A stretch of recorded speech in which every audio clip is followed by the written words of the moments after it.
Selamat siang Bapak Ibu sekalian. Selamat datang di webinar Rumah Sakit Jantung Diagram.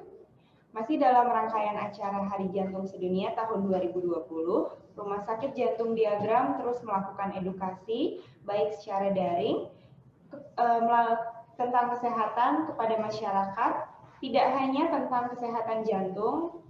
Nah, seperti hari ini tema kita yang akan dibahas melalui webinar adalah lansia sehat mandiri. Pemateri kita hari ini adalah seorang dokter umum sekaligus manajer layanan BPJS di Rumah Sakit Jantung Diagram, Dr. Prima Anggreni Arin, yang telah bergabung di Rumah Sakit Jantung Diagram sejak tahun 2018. Kepada Dr. Arin, kami persilakan. Ya, selamat siang Bapak Ibu semua. Perkenalkan hari ini saya Dr. Prima akan memberikan presentasi terkait lanjut usia sehat dan mandiri. Jadi di sini memang kita mengangkat materi ini karena kita melihat kondisi pasien-pasien di Rumah Sakit Jantung Diagram memang lebih dominan pasien lanjut usia. Tapi tidak memungkiri Bapak Ibu yang di rumah yang menonton webinar siang hari ini dapat ikut serta untuk mengikuti webinar pada siang hari ini. Kita mulai saja ya.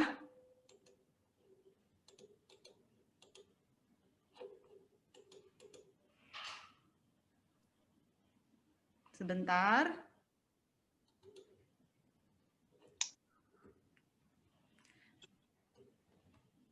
Oke. Apa itu lansia? Mungkin dari kehidupan kita sehari-hari kita sering pernah dengar Bapak Ibu kita sudah memasuki usia lansia. Nah, di sini seorang ahli bernama Dr. Aziz, dia membagi lansia itu dalam 3 kelompok. Pertama, kelompok lansia dini, itu yang berusia sekitar 55 hingga 64 tahun. Yang kedua, lansia usia 65 tahun ke atas. Yang ketiga, lansia risiko tinggi lebih dari 70 tahun. Kenapa disebut risiko tinggi? Karena pada usia 70 tahun, maka risiko untuk terjadinya risiko jatuh, terus daya tahan tubuh yang sudah mulai menurun. Nah, ini memang harus cukup kita perhatikan dan cukup waspada pada usia-usia segini. Nah, sedangkan kalau menurut WHO, lansia itu dibagi 4.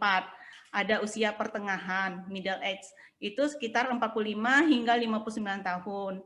Terus ada lansia usia, itu 60 hingga 74 tahun. Lansia usia tua, itu 75 hingga 90 tahun. Dan usia sangat tua, itu sekitar usia 90 tahun. Jadi sekarang kita cukup perhatikan, Bapak Ibu yang ikut webinar siang ini sudah berada di posisi lansia apa. Nah, di sini kita mengangkat untuk permasalahan-permasalahan yang terjadi pada lansia, dan kita harapkan lansia itu walaupun usia sudah makin tua, tapi tetap sehat, tetap bisa mandiri, dan tetap berbahagia tentunya. Nah, ini definisi sehat dulu. Jadi saya terjemahkan dulu ya, apa itu sehat, apa itu mandiri. Kalau berdasarkan Undang-Undang Nomor 36 Tahun 2009, kesehatan itu adalah sehat baik secara fisik, mental, spiritual, maupun sosial, yang memungkinkan setiap orang itu bisa hidup produktif secara sosial dan ekonomis. Jadi kesehatan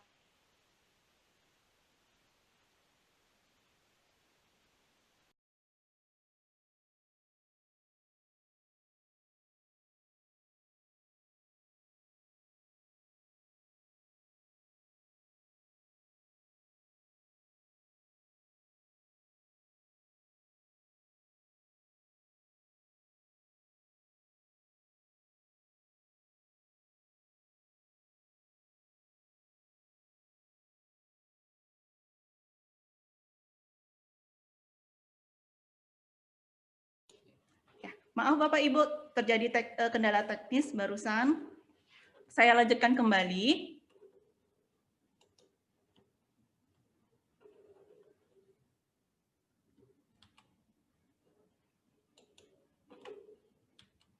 Nah, Jadi kita sekarang membahas tentang kesehatan. Menurut para peneliti yang bersumber dari Hendrik, kesehatan itu dipengaruhi oleh 4 fungsi yang mempengaruhinya. Yang pertama itu pengaruh dari keturunan. Itu untuk kesehatan dari setiap individu, itu faktor dari keturunan itu ada nilainya sekitar 8% mempengaruhi kesehatan seseorang. Jadi seseorang yang mempunyai riwayat keluarga penyakit tertentu itu bisa jadi nanti menurunkan kepada anak cucunya. Lalu yang kedua yaitu perilaku. Nah, ini adalah elemen yang sangat penting dan sangat mempengaruhi.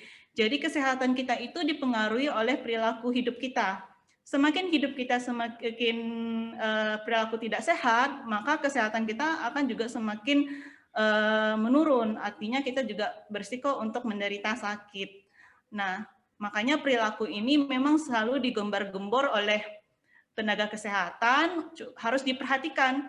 Jadi Bapak Ibu yang di rumah, yang sekarang dalam kondisi mengalami sakit, coba dirunut ke belakang kembali. Apakah dulu perilakunya waktu usia muda itu sudah menerapkan pola hidup sehat atau tidak?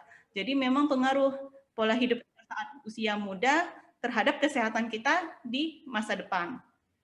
Yang ketiga yaitu lingkungan. Lingkungan itu pengaruhnya bisa saja penyakit-penyakit tertentu itu mempengaruhi kesehatan seseorang.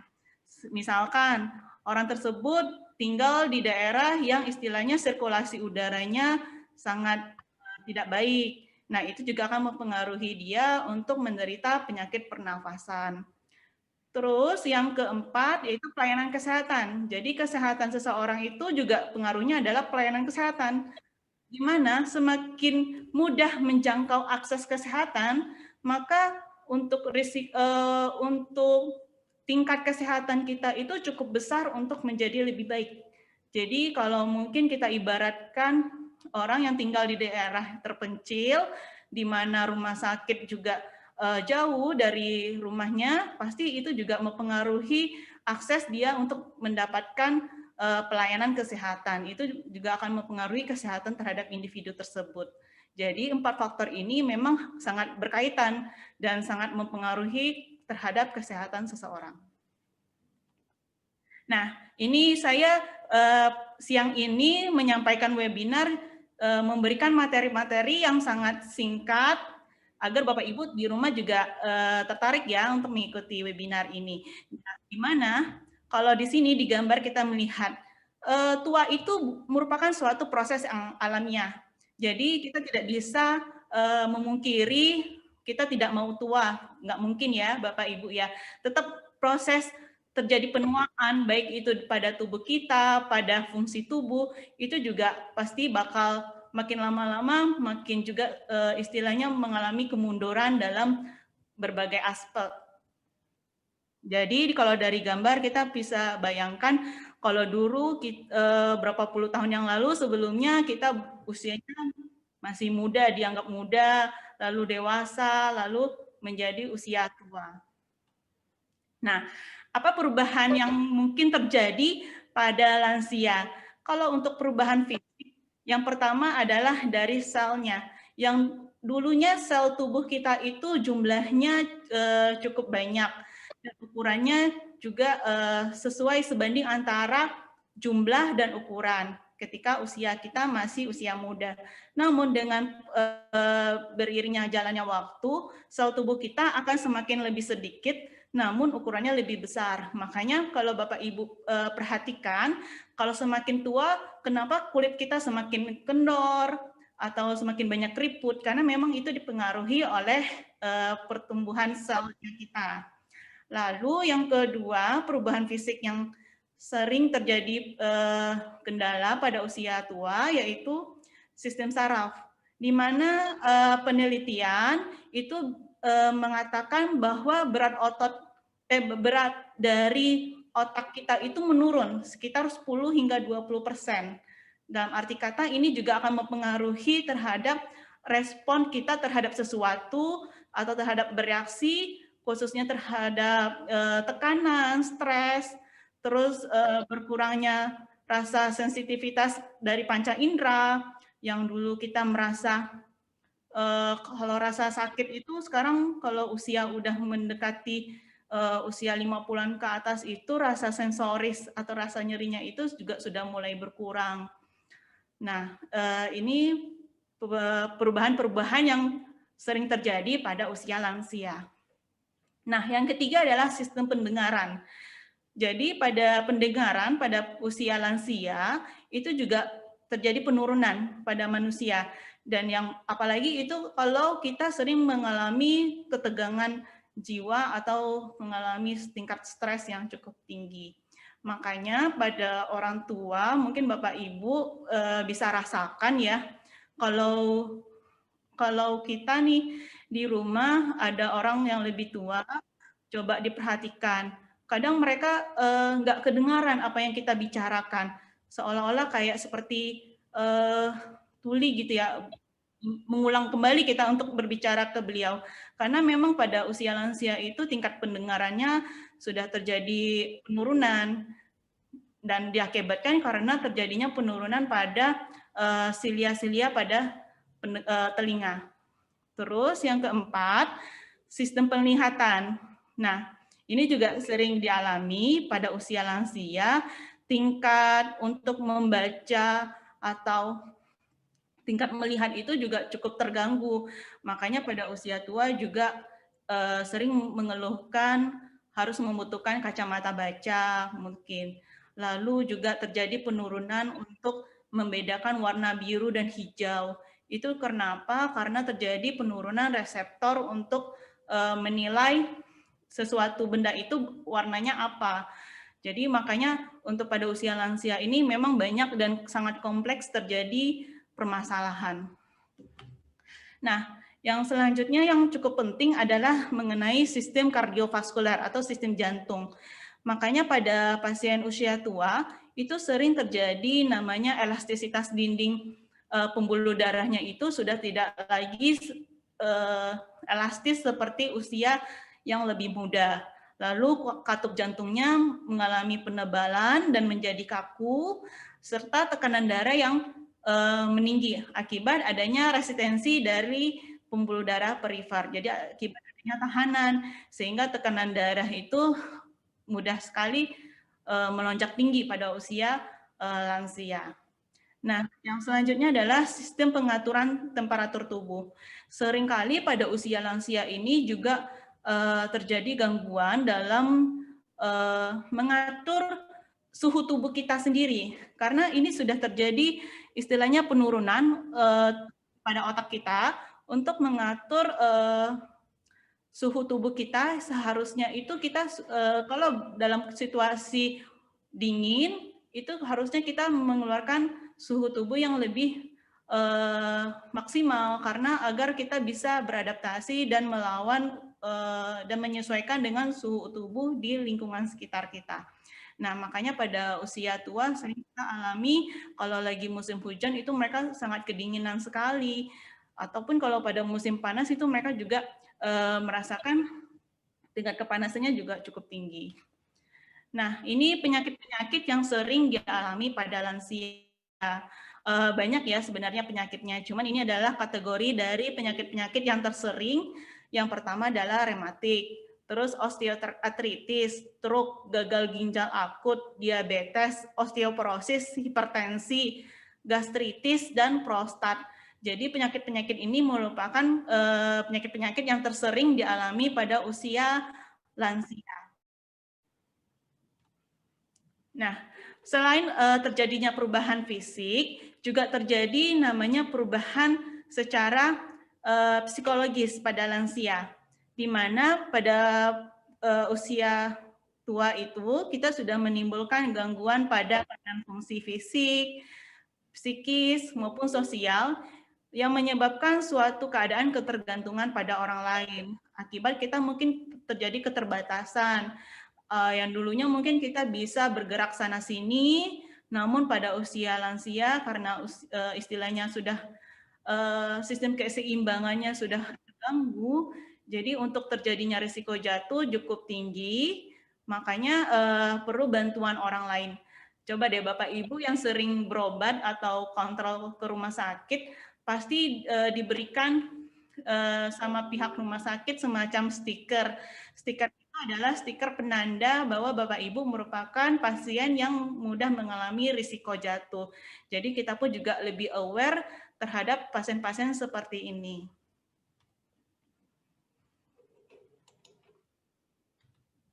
Selanjutnya adalah penurunan fungsi dan potensi seksual, di mana pada usia lansia ini memang cukup menjadi keluhan dan kendala yang sering dicerita pasien kepada dokter, di mana terjadi mereka gangguan pada fungsi seksualnya.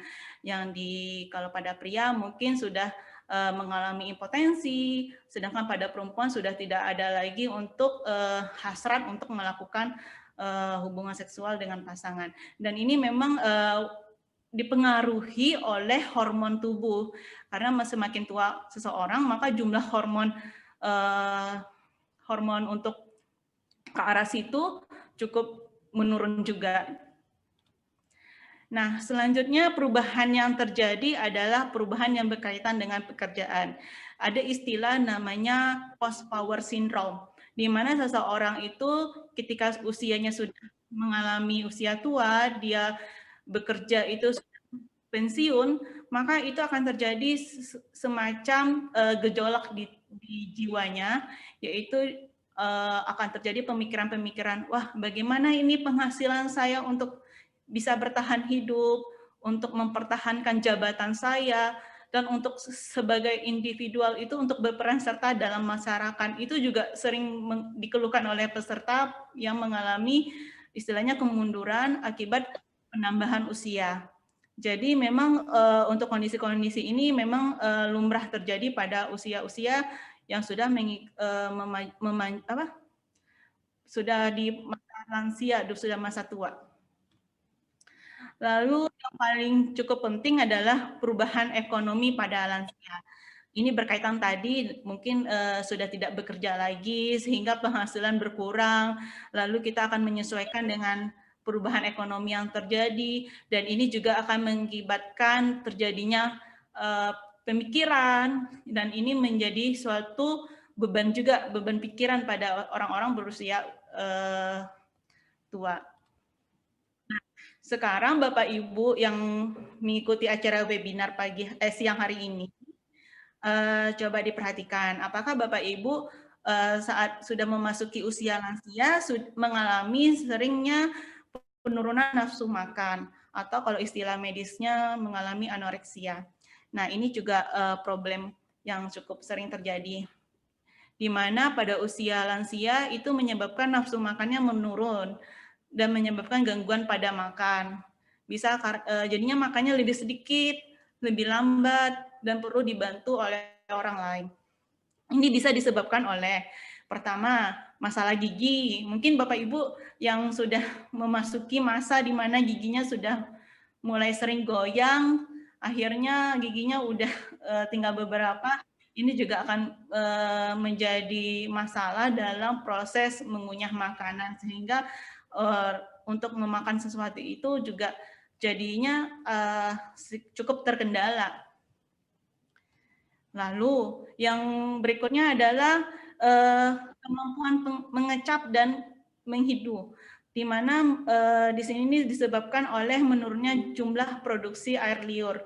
Jadi kalau pada usia lansia itu kita sering mendengar kalau pasiennya mengeluhkan bibirnya kering, terus indera pengecapnya kurang sensitif terhadap rasa, sehingga kalau masak itu di rumah sering mungkin garamnya lebih banyak, karena memang menurut beliau dengan garam berapa sendok itu masih kurang asin atau bagaimana. Nah, itu juga menjadi problem pada usia lansia.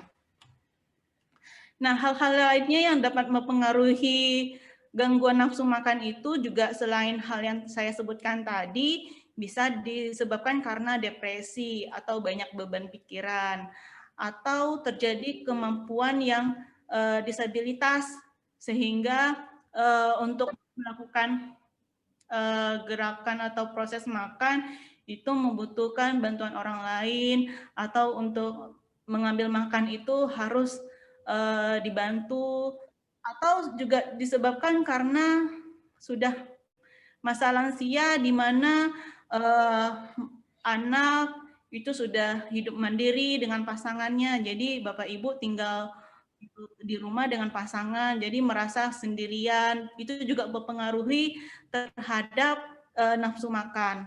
Nah, yang kita takutkan adalah ketika hal ini terjadi, penurunan nafsu makan, itu juga menyebabkan terjadinya keadaan malnutrisi. Nah, malnutrisi ini merupakan istilah medis, itu untuk merujuk pada kondisi medis yang disebabkan oleh diet yang tidak tepat atau tidak cukup. Nah, jadi webinar siang ini, sekarang Bapak Ibu yang mengikuti, apakah ada mengalami hal yang serupa yang seperti saya sampaikan tadi? Nah, kita masuk kepada tips menjadi lansia sehat dan mandiri. Jadi ada 4 untuk tips yang mesti harus kita jalankan agar ketika kita memasuki usia lansia itu tetap sehat dan mandiri. Yang pertama adalah hindari pola hidup tidak sehat. Seperti yang saya sampaikan tadi, elemen yang mempengaruhi kesehatan seseorang itu adalah salah satunya adalah faktor dari perilaku. Jadi ketika perilaku hidup sudah tidak sehat pada usia muda sebelumnya, itu akan mempengaruhi kesehatan kita di masa depan. Contohnya, misalkan dulu kita sering makan makanan siap saji dan diberi penyedap rasa.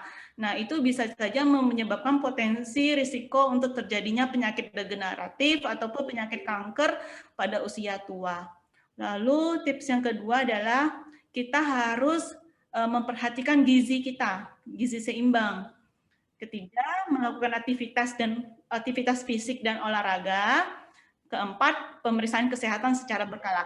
Jadi 4 poin ini Bapak Ibu yang di rumah harus mulai untuk dilakukan agar pada usia lansianya tetap sehat dan mandiri. Kita masuk ke pola hidup yang tidak sehat.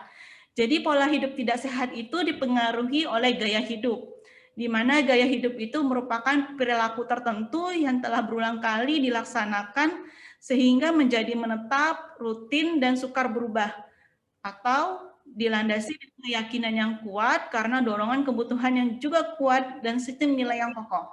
Sehingga seolah-olah untuk melakukan sesuatu atau untuk merubah sesuatu itu cukup sulit. Nah, memang kalau untuk gaya hidup itu memang harus dimulai dari tekad yang kuat Bapak Ibu di rumah untuk bisa memulai pola hidup sehat. Nah, ini faktor-faktor yang tersering yang menyebabkan gaya hidup kita itu tidak sehat, yang akhirnya menjurus ke penyakit-penyakit tertentu dan penyakit-penyakit degeneratif. Hal ini sangat berkaitan seperti diet yang tidak sehat atau ketidakaktifan fisik, malas gerak, apalagi saat kondisi pandemi memang aktivitas kita di luar rumah memang dibatasi, tapi jangan sampai nanti kita berdiam diri di rumah, itu kerjaan kita tidur gitu ya, makan, tidur. Tidak seperti itu. Tetap Bapak Ibu bisa lakukan di rumah, gerak di rumah atau memutari daerah-daerah di dalam rumah, berjalan kaki. Nah, itu cukup membantu untuk latihan fisik dan bisa dianggap sebagai olahraga ringan yang dilakukan. Lalu hindari merokok. Karena merokok ini memang mungkin sudah banyak didengar ya, merokok itu bisa menyebabkan kanker paru-paru dan penyakit-penyakit lainnya. Lalu hindari stres. Nih, pola makan yang tidak sehat. Ini nanti akan berujung ke penyakit obesitas, diabetes mellitus, hiperkolesterol, hipertensi, kanker usus. Kanker usus ini bisa jadi karena pola makan yang tidak mengandung serat, itu juga bisa mempengaruhi untuk terjadinya risiko mengalami kanker usus. Lalu osteoporosis dan akibat penggunaan bahan pengawet itu bisa meningkatkan radikal bebas dalam tubuh kita. Itu cukup berbahaya karena nanti ujung-ujungnya bisa menderita penyakit kanker. Lalu gaya hidup yang tidak sehat berikutnya adalah ketidakaktifan fisik. Malas gerak. Ini bisa menyebabkan beberapa penyakit seperti obesitas, DM, penyakit jantung, stroke, osteoporosis, dan nyeri punggung. Lalu gaya hidup yang tidak sehat berikutnya adalah merokok. Ini ya, tadi yang saya sebutkan. Jadi rokok itu bisa menyebabkan berbagai penyakit. Selain kanker paru-paru, juga bisa menyebabkan gangguan kehamilan. Mungkin Bapak Ibu di rumah tinggal bersama wanita hamil, itu juga mempengaruhi terhadap perkembangan janin. Jadi memang cukup harus dihentikan untuk perilaku merokok. Lalu juga akan sering mengalami sesak nafas, karena istilahnya kalau sudah sering merokok, itu sudah paru-paru kita itu sudah mengendapkan zat-zat yang di dalam rokok yang menyebabkan elastisitas untuk pengembangan paru-paru juga menjadi berkurang. Lalu gaya hidup yang tidak sehat berikutnya adalah stres. Nah, stres ini memang tergantung individu ya dalam menghadapi suatu permasalahan hidup. Bisa jadi seseorang itu tekanan sedikit saja sudah jatuh ke ambang terjadinya stres. Tapi ada juga individu di mana stresnya sudah cukup tinggi, tapi dia masih bisa menerima dan bertahan. Nah, ini memang harus melakukan pelatihan dan pendekatan kepada Tuhan Yang Maha Esa juga. Selanjutnya, penerapan gaya hidup sehat dan aktif berikutnya adalah masalah makanan atau konsumsi sayur-sayuran dan buah-buahan itu harus diperbanyak, lalu harus aktif bergerak, hindari stres, dan lakukan konsultasi kesehatan secara teratur. Sekarang sudah mulai canggih ya Bapak Ibu, di rumah kita sudah ada istilahnya fasilitas telemedicine, di mana Bapak Ibu bisa tetap kontrol atau berkonsultasi ke dokter melalui media sosial ataupun melalui aplikasi telekonferensi. Lalu gizi seimbang pada lansia, ini memang yang harus kita makan itu juga terdiri dari zat-zat yang sebagai membentuk tenaga, sebagai zat pembangun, dan pengatur dalam jumlah yang cukup sesuai.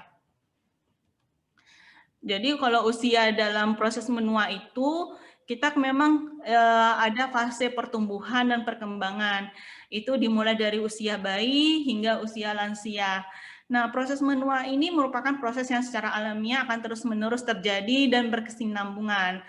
Dan akan terjadi perubahan, baik terjadi perubahan anatomi. Anatomi itu semacam perubahan secara fisik bisa dilihat atau diukur, dan perubahan secara fisiologi, yaitu perubahan yang mempengaruhi fungsi mental atau fungsi secara fungsional pada jaringan tubuh dan mempengaruhi fungsi dan kemampuan tubuh.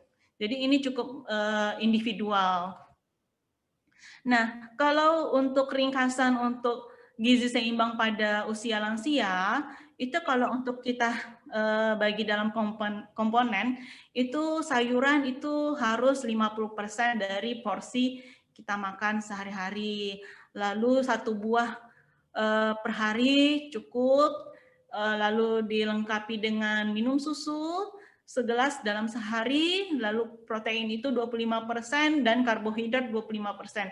Jadi memang kalau karbohidrat jangan banyak-banyak, apalagi kalau pada Bapak Ibu yang sudah mengalami gangguan metabolik seperti diabetes. Lalu yang cukup penting itu adalah minum yang cukup sering dan sehat. Namun cukup diperhatikan ya Bapak Ibu yang mungkin saat ini ada mengalami kendala seperti pembengkakan jantung ataupun gagal ginjal, maka untuk konsumsi minumnya harus diperhatikan dan sebaiknya dikonsultasikan ke dokter berapa gelas harus diminum. Lalu selanjutnya yaitu melakukan aktivitas fisik dan olahraga. Aktivitas fisik ini karena mengingat usia lansia dan merupakan risiko jatuh cukup tinggi, aktivitas fisiknya jangan terlalu berat, karena memang Yang penting adalah dilakukan secara teratur, ringan, dan berirama untuk aktivitas fisik. Lalu olahraga itu dilaksanakan dengan baik dan benar, terukur dan teratur, dan kebugaran jasmani itu kemampuan tubuh untuk melakukan pekerjaan sehari-hari tanpa menimbulkan kelelahan yang berarti. Jadi dalam arti kata, Bapak Ibu kalau di rumah, kalau melakukan aktivitas fisik, jangan aktivitasnya harus berbeda dengan orang yang usianya muda. Istilahnya harus melakukan aktivitas yang ringan, tapi tidak terlalu memforsir tenaga dan pikiran juga untuk melakukan tindakan tersebut. Nah, ini tips melakukan olahraga pada lansia. Pertama, Bapak Ibu harus konsultasi ke dokter.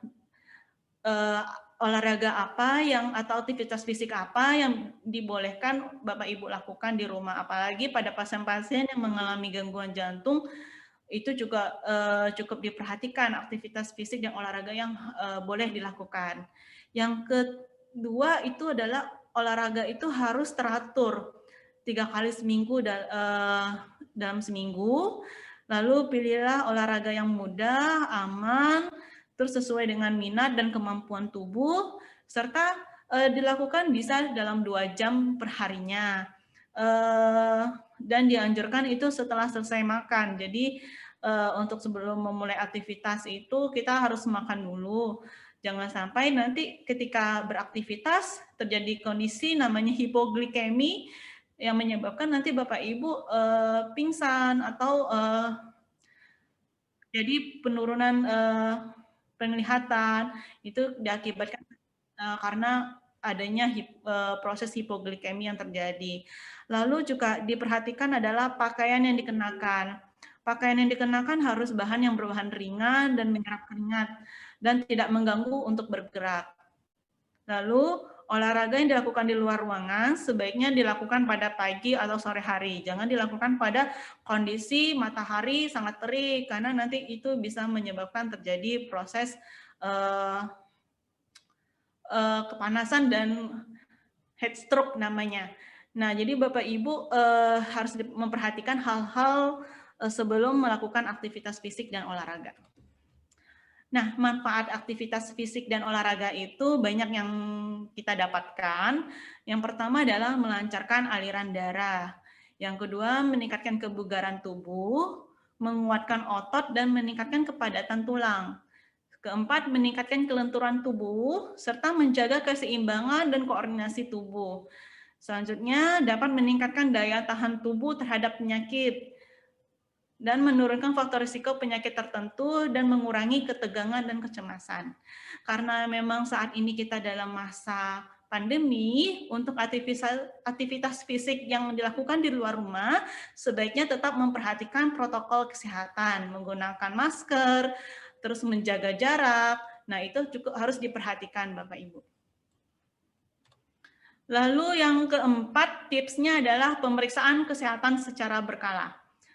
Nah, pemeriksaan kesehatan secara berkala ini sangat bermanfaat karena dia dapat mengetahui keadaan kesehatan diri, terus kita sudah bisa mengetahui kelainan secara dini dan mengobati segera mungkin bila ditemukan kelainan dan memperoleh informasi tentang apa yang harus dan tidak boleh serta bagaimana melakukannya. Ini harus diperhatikan dan harus cukup dilakukan oleh Bapak Ibu, lakukan pemeriksaan kesehatan secara berkala. Nah, pemeriksaan secara berkala Bapak Ibu bisa lakukan di posyandu lansia di sekitar lingkungan rumah. Biasanya ada program-program khusus dari Puskesmas untuk mengadakan namanya posyandu lansia. Jadi memang untuk para lansia itu memang nanti ada pemeriksaan secara berkala. Mungkin dalam masa pandemi ini aktivitas ini untuk mengumpulkan massa memang dihindari dan dikurangi. Jadi Bapak Ibu bisa pemeriksaan tekanan darah itu bisa melalui alat, sekarang sudah otomatis ya, udah ada alat otomatis pemeriksaan tekanan darah secara mandiri, istilahnya secara bisa sendiri di rumah, tidak mesti harus datang ke fasilitas kesehatan. Nah, ini pesan yang dapat kita ambil dari webinar siang ini adalah pertama yang harus kita lakukan agar bisa dalam masa lansia tetap sehat dan mandiri itu adalah pertama kita harus nikmati hidup dan harus bisa bersyukur pada hidup kita. Yang pertama kita harus perkuat ketakwaan dan keimanan kita pada Tuhan Yang Maha Esa. Yang kedua, tetap aktif dari segi jasmani dan rohani. Yang ketiga, mengikuti kegiatan-kegiatan sosial dan keagamaan. Sekarang sudah banyak kegiatan sosial ataupun keagamaan dilakukan proses secara daring. Jadi Bapak Ibu di rumah tetap bisa ngumpul dengan teman-teman melalui kecanggihan teknologi sekarang. Oke, sekian webinar saya. Mungkin saya kembalikan kembali kepada moderator. Baik, terima kasih sekali Dr. Arin, materinya menarik dan bermanfaat sekali ya Dok. Lalu kepada Bapak Ibu yang tadi baru bergabung, diingatkan kembali untuk melakukan absen dengan cara mengetik nama serta nomor telepon di kolom komentar, di kolom chat, serta pertanyaan-pertanyaan yang mungkin masih mau dibahas nanti boleh juga disampaikan melalui kolom chat kami. Terus untuk Bapak Ibu yang mengikuti webinar kami melalui YouTube, jangan lupa untuk klik tombol like-nya untuk webinar kami hari ini, serta mensubscribe channel YouTube Rumah Sakit Jantung Diagram. Baik, Dr. Arin, kita langsung masuk ke sesi tanya-jawab ya, Dok? Dr. Arin boleh di-unmute? Iya, Mbak. Baik, ini sudah ada satu pertanyaan pertama, Dokter, dari Bapak Basuki. Mungkin tadi Bapak Basuki masuknya sedikit belakangan, jadi tidak sempat mengikuti sesi-sesi yang di awal. Pertanyaannya adalah, usia lanjut yang dimaksud pada webinar hari ini itu usia berapa? Range usianya dari berapa sampai berapa? Gitu. Jadi mungkin tadi yang terlambat juga nggak sempat mendengarkan ya Dok, boleh dijelaskan kembali. Oh ya, saya coba ini dulu ya, sebentar ya. Biar Bapak Ibu yang mungkin ketinggalan webinarnya siang ini, saya lihatkan, saya naik dulu ke presentasi di awal.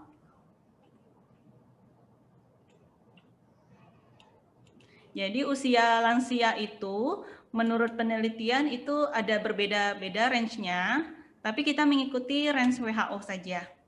Jadi kalau usia lansia itu dibagi dari 4 kategori, ada usia pertengahan, itu usia 45 hingga 59 tahun, lanjut usia yang early itu 60 hingga 74 tahun, lanjut usia tua itu 75 hingga 90 tahun, dan usia sangat tua di atas 90 tahun. Jadi ini golongan-golongan usia yang dibagi menurut WHO, Mbak. Iya, baik. Terima kasih Dokter Arin. Bapak Basuki, pertanyaannya sudah terjawab ya. Semoga jelas. Untuk penanya lain, apakah ada atau dokter ada yang mau ditambahkan dari materi tadi mungkin, Dok? Ya, mungkin usia lansia ini memang harus cukup kompleks ya penyakit yang terjadi. Mungkin dari berbagai macam penyakit seperti penyakit degeneratif itu sangat sering terjadi ya Mbak Bea ya. Soalnya kita sering melihat dan mendapatkan pasien yang berobat ke rumah sakit jantung diagram itu dengan kondisi yang banyak komorbidnya, istilahnya tidak hanya satu penyakit, tapi berbagai penyakit juga dialami, seperti ada penyakit hipertensi, lalu ada penyakit diabetesnya juga. Jadi memang pada usia lansia ini memang sangat berisiko tinggi untuk menderita penyakit itu lebih dari satu. Iya, baik. Jadi tetap harus menjaga kesehatan ya, Dok, walaupun sudah lansia, begitu ya. Tetap menikmati hidup, tapi tetap menjalankan kesehatan gitu ya, menjaga kesehatan ya, Dok. Iya, benar. Bapak Ibu yang lainnya, ada yang mau bertanya atau mungkin sharing ceritanya, saya di rumah begini, melakukan ini, begitu. Baik, pertanyaan selanjutnya nih Dok, dari Bapak Ajun. Apakah ada menu khusus untuk lansia yang harus kita siapkan setiap hari? Terima kasih. Ya, Kalau untuk konsumsi makanan, itu memang harus diperhatikan berdasarkan individu masing-masing. Jadi bisa jadi Bapak Ibu yang sudah sama-sama memasuki masa lansia, itu hitungan gizi makannya juga berbeda tiap orang, tidak sama. Nah, untuk orang-orang tertentu dengan ada gangguan penyakit metabolik seperti diabetes, konsumsi makannya harus diperhatikan dan dihitung jumlah gula darah yang masuk ke dalam tubuh. Nah, jadi memang kalau untuk menu khusus sih tidak ada ya, tapi lebih kepada setiap orang itu berbeda-beda kebutuhan dalam pemenuhan gizinya. Tapi nanti kita juga ada ya, Mbak Bea ya, tanggal di bulan depan ya. Iya betul dokter. Dan nanti ada sesi webinar tentang gizi pada lansia ya Mbak Bea ya. Iya betul dokter. Jadi bagi Bapak Ibu yang masih penasaran makanan apa sih yang mestinya dimakan, seperti apa tipsnya makan dan minum, jangan lewatkan webinar kita selanjutnya tentang pola makan gizi seimbang pada lansia yang akan dibawakan oleh dokter spesialis gizi di Rumah Sakit Jantung Diagram.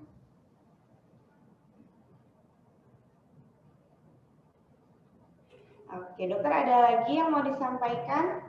Oke, ini ada pertanyaan masuk ya Mbak. Iya dok. Olahraga apa yang cocok untuk lansia ya?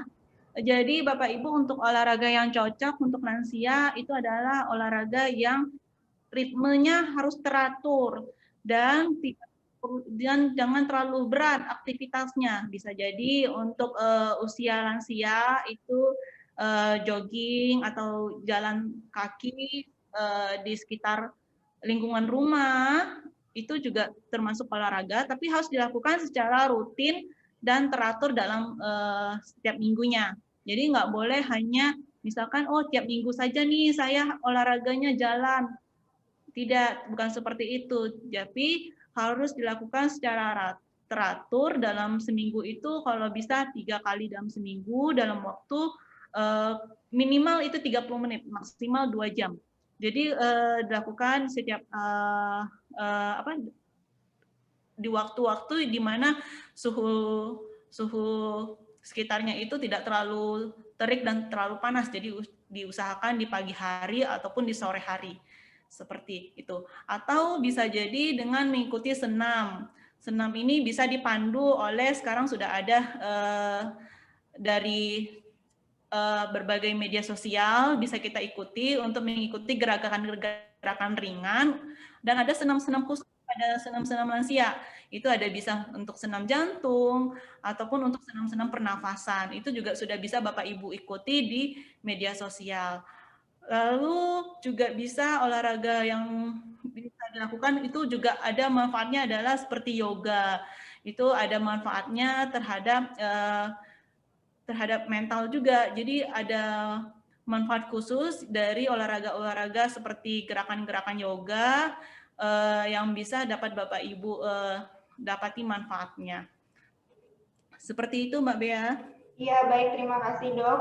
Ibu Lili, pertanyaannya sudah terjawab. Terima kasih. Kita lanjut ya, Dok. Pertanyaan dari Bapak Bambang Hirawan. Tipsnya, Dok, biar awet muda katanya bagaimana?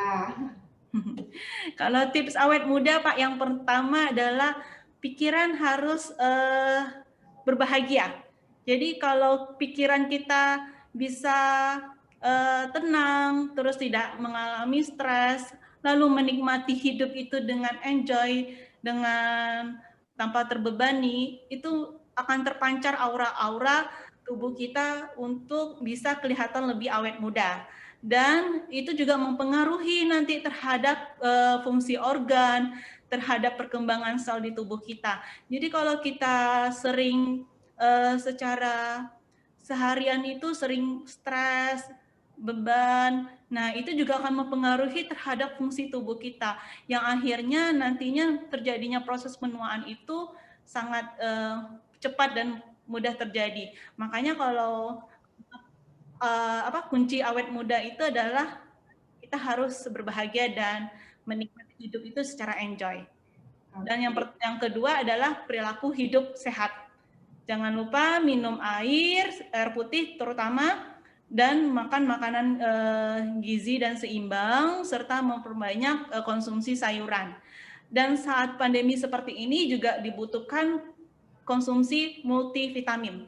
Jadi memang harus daya tahan tubuh juga harus diperhatikan karena penyakit COVID ini memang belum ditemukan obat secara penyembuhan, tapi kita harus bisa mencegah dengan kita bisa meningkatkan daya tahan tubuh kita dengan maksimal. Seperti itu Mbak B. Baik, terima kasih. Intinya jangan stres dan hidup sehat ya dok, terutama di masa pandemi seperti ini. Selanjutnya ya dok, menurut 4 kategori tersebut, apakah artinya pada usia 45 sampai 59 tahun sudah akan mempunyai gejala-gejala penyakit lansia tadi?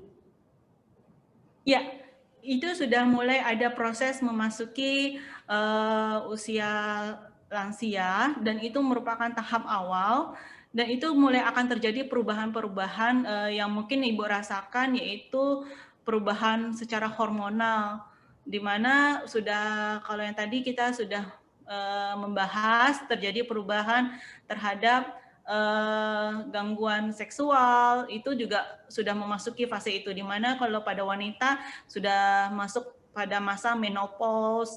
Nah, kalau sudah pada fase menopause, maka risiko untuk terjadinya osteoporosis juga semakin tinggi, karena ini juga dipengaruhi oleh hormon estrogen. Lalu pada laki-laki kalau udah memasuki usia itu, maka sudah ada seperti gangguan pada mohon maaf ya Mbak B, gangguan seksual seperti ereksi dan semacamnya. Baik, jadi memang resiko dan tanda-tandanya sudah mulai kelihatan gitu ya Sudah dok? mulai kelihatan dan sudah mulai dirasakan sejak usia-usia seperti itu. Baik, terima kasih dokter. Selanjutnya dari Bapak atau Ibu ini Mujiati, mohon infonya, berat saya 45 kilo, umurnya 62 tahun. Bagaimana tipsnya untuk menaikkan berat badan? Oh iya, cara menaikkan berat badan, mungkin Bapak harus menghitung dulu indeks massa tubuhnya.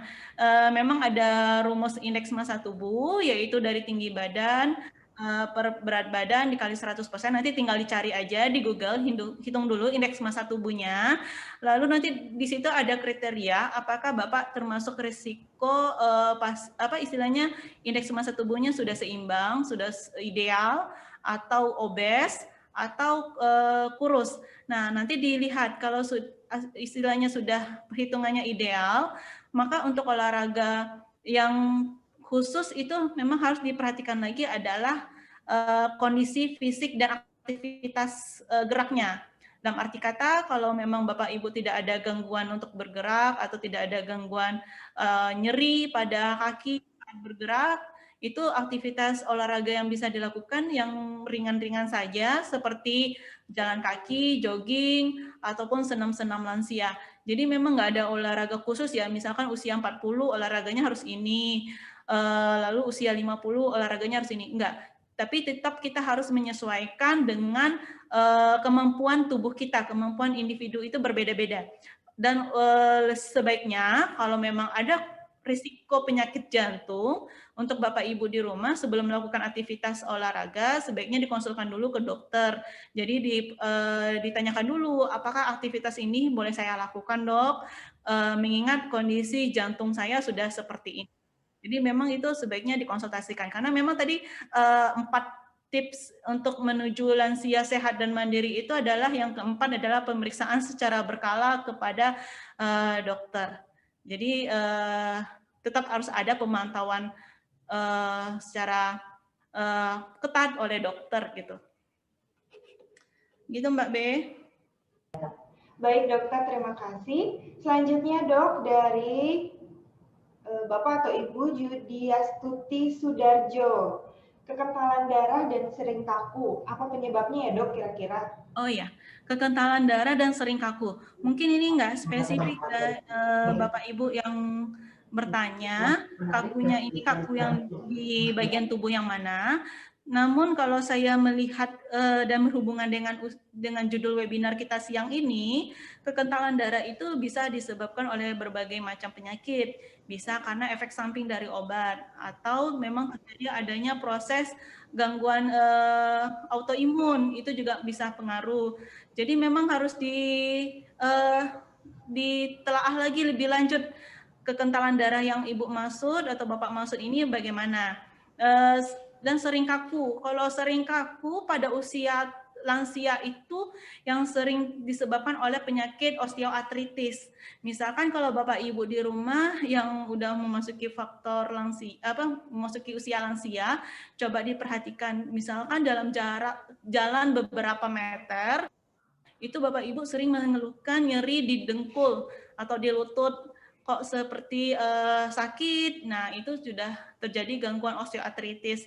Itu merupakan penyakit di mana kalau diibaratkan kan lutut kita itu ada sendi. Nah, kalau seandainya usianya sudah memasuki usia lansia, itu bantalan di tulangnya itu sudah menipis, mengakibatkan terjadinya gesekan tulang itu yang menyebabkan terjadi rasanya nyeri. Ya, jadi memang untuk kaku itu memang dilihat lagi kondisinya kenapanya. Mungkin sebaiknya saran saya dikonsultasikan dulu ke dokter lebih lanjut biar dicari penyebab dasarnya apa. Baik, terima kasih dokter. Semoga pertanyaannya terjawab.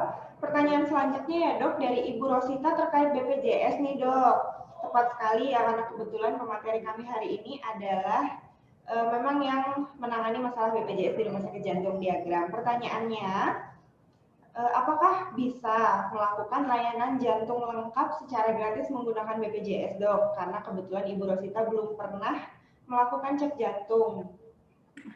Jadi Ibu untuk pelayanan BPJS memang kita mengikuti dari aturan pemerintah. Untuk layanan yang dijamin itu adalah layanan berdasarkan indikasi medis. Kalau yang Ibu maksud adalah pemeriksaan jantung secara menyeluruh yang lebih jatuhnya ke medical check up. Memang kalau untuk medical check up belum dijamin oleh jaminan sosial seperti BPJS. Jadi kalau memang Ibu berobat ke rumah sakit, nanti di rumah sakit nanti akan dilihat oleh dokter pemeriksaan apa yang dibutuhkan saat ini. Nah, pemeriksaan itulah yang nanti akan dilakukan dan dijamin oleh BPJS. Namun kalau pemeriksaan itu atas permintaan, misalnya Bapak Ibu hanya ingin ngecek nih kondisi jantung tapi tidak ada indikasi medisnya, nanti dokternya akan menelaah lagi. Jadi kalau jatuhnya ke medical check up itu memang belum bisa menggunakan BPJS-nya. Seperti itu Mbak Bea. Baik, terima kasih dok. Poinnya adalah indikasi medis. Nanti dokter yang menentukan pemeriksaan apa yang dibutuhkan. Iya, baik, terima kasih dok. Pertanyaan selanjutnya dari Ibu Siti Sabarsi. Ibu Siti Sabarsi merupakan penderita jantung sudah 3 tahun. Belakangan ini sering terbangun tengah malam dan susah tidur lagi. Kira-kira apa yang harus dilakukan ya dok? Karena setiap pagi sudah rutin melakukan olahraga. Oh ya, mungkin permasalahan yang pada lansia yang sering terjadi itu adalah insomnia, yaitu gangguan proses tidur. Jadi memang ini juga sering dialami pada orang-orang berusia tua. Itu bisa jadi pertama faktornya adalah beban pikiran. Ibu harus pastikan dulu, Ibu hindari stres, beban pikiran. Karena kalau semakin Ibu misalkan sebelum tidur itu masih memikirkan sesuatu, itu akan mengakibatkan proses tidur tidak jatuh dalam proses tidur nyenyak.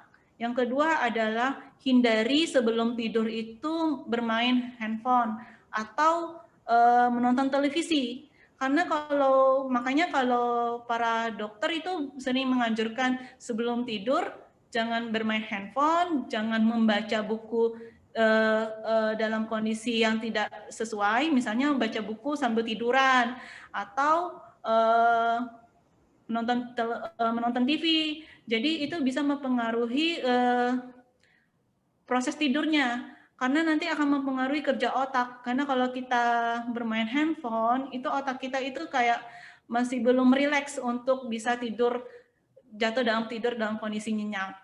Lalu sebelum tidur usahakan kalau Bapak Ibu tidak ada hambatan atau tidak ada kontraindikasi untuk meminum susu hangat atau air putih hangat, itu dilakukan dulu sebelum tidur. atau minum teh hangat. Karena itu cukup membantu untuk proses relaksasi tubuh sehingga proses tidurnya bisa lebih nyenyak. Terus yang mesti dihindari adalah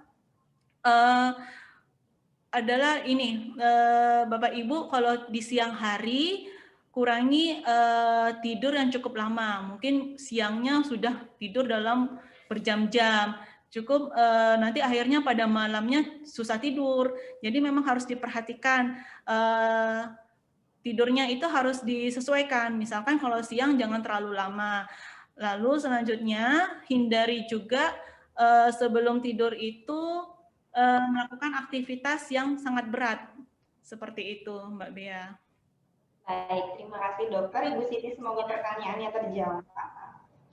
Lalu pertanyaan selanjutnya dari Ibu Elis. Siang dokter, apakah jalan kaki bisa digantikan dengan sepeda statis? Saya ada artritis dan usia saya sudah 56 tahun. Dan apakah harus minum kalsium setiap hari? Ya, jadi untuk sepeda statis, Ibu Elis, jalan kaki itu bisa menggantikan sepeda statis. Itu juga semacam olahraga ringan, asalkan jangan dilakukan terlalu lama dan terlalu cepat mengayuh sepedanya. Jadi memang harus sepeda santai aja. Jadi kita naik sepeda tapi tidak buru-buru seperti itu. Nah, karena Ibu mengalami gangguan artritis, sebaiknya sebelum melakukan olahraga ini, sebaiknya dikonsulkan dulu ke dokter. Karena khawatirnya adalah kalau Ibu sudah mengalami artritis, istilahnya bantalan tulangnya kan sudah menipis. Nah, itu bisa kuat untuk terjadinya penyakit artritis itu atau rasa nyerinya itu semakin sering atau semakin tinggi. Jadi memang sebaiknya sebelumnya dikonsulkan dulu ke dokter. Jadi kalau untuk pasien-pasien artritis, sebaiknya untuk olahraganya jangan terlalu memforsir sendi gitu. Akibatnya nanti malah nyeri yang terjadi. Kalau untuk minum kalsium, memang ada dosis kalsium yang memang harus dipenuhi. Memang kan kalau udah usia lansia itu kita sudah ada risiko untuk terjadinya osteoporosis. Nah, minum susu kalsium pun memang dianjurkan 1 gelas sehari, tapi nanti diperhatikan dulu kalau memang ada gangguan jantung, dikonsultasikan dulu ke dokter jantungnya. Dosis kalsium yang dibolehkan untuk diminum atau dikonsumsi. Tapi kalau nggak ada, ya silakan boleh dengan minum susu kalsium yang ada di pasaran untuk dikonsumsi secara rutin. Baik, terima kasih dokter. Semoga terjawab pertanyaannya ya. Selanjutnya dari Ibu Harlina, sebenarnya kalau sudah usia 55 tahun dan 60 tahun, itu tidurnya harusnya berapa jam ya dok? Saya itu umurnya 54 tahun. Setelah tidur 5 jam, pasti bangun dan tidak bisa tidur lagi. Itu bagaimana? Oh ya, tetap untuk usia berapapun, memang kondisi tubuh kita itu diusahakan untuk tidur itu 6 hingga 7,5 jam per harinya. Jadi kalau Ibu memang sudah terbiasa tidur dalam sehari itu hanya 5 jam, maka nanti ini akan dilihat lagi kondisinya, apakah Ibu tidurnya dalam proses tidurnya itu nyenyak atau tidak. Dalam arti kata seperti ini. Jadi bisa jadi adalah tubuh Ibu sudah menyesuaikan terhadap kebiasaan Ibu. Ibu biasanya dulu tidurnya memang waktu tidurnya sangat pendek atau sangat singkat. Akibatnya untuk proses tidur yang memenuhi yang disarankan itu sekitar 6 hingga 7,5 jam itu jadi sulit untuk dilakukan. Saran saya sebaiknya Ibu untuk tidur itu memang harus diperhatikan yang tadi yang seperti saya bilang, hindari dulu hal-hal seperti bermain handphone, nonton televisi, ataupun membaca buku dalam kondisi tiduran itu dihindari. Lalu juga dibawa dulu dalam kondisi rileks saat tidur. Usahakan lingkungan tempat tidur kita nyenyak, dalam arti kata nyaman. Dalam arti kata seperti ini. Mungkin kalau kebiasaan itu kalau tidur kan banyak aspek yang mempengaruhi ya. Contohnya pengaruh dari tidur ini banyak nyamuk di rumah atau spray yang tidak bersih, tidak nyaman, tidak wangi. Jadi memang harus diperhatikan dulu dan ditelaah apa yang menyebabkan ibu tidurnya nggak bisa maksimal seperti 6 hingga 7,5 jam. Kenapa 5 jam?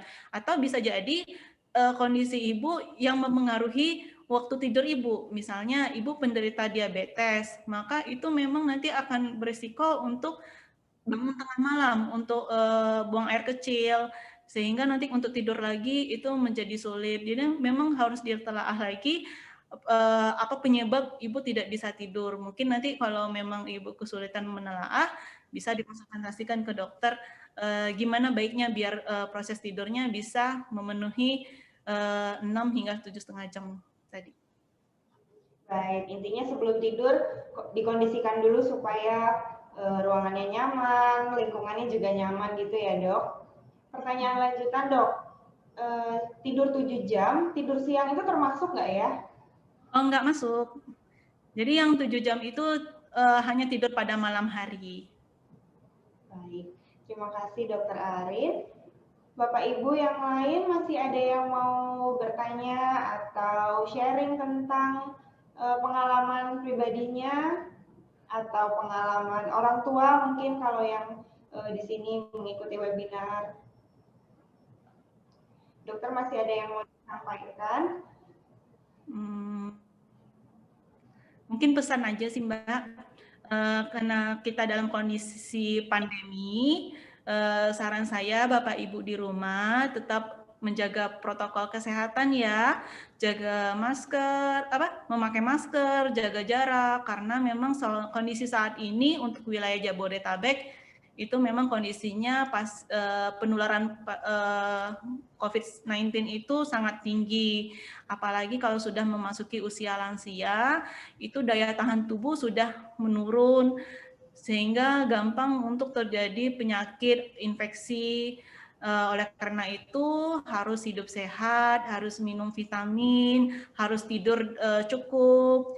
Jadi harus dijaga kesehatannya saat pandemi, karena memang kita tidak harapkan Bapak Ibu sakit dalam kondisi saat ini, karena memang ini memang pesan yang harus kita sebarkan ya Mbak Bea ya ke Bapak Ibu yang mengikuti webinar siang ini agar tetap sehat, mandiri.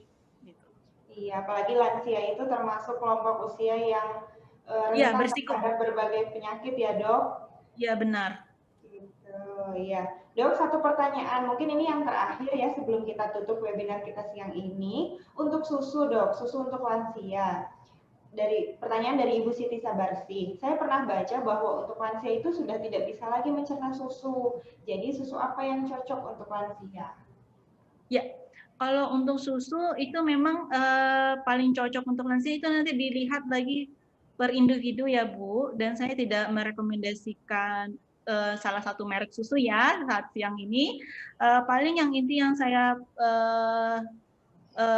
beri pesan, memang untuk beberapa orang ada istilahnya alergi terhadap kandungan susu, dan itu yang menyebabkan sebaiknya susu dihindari.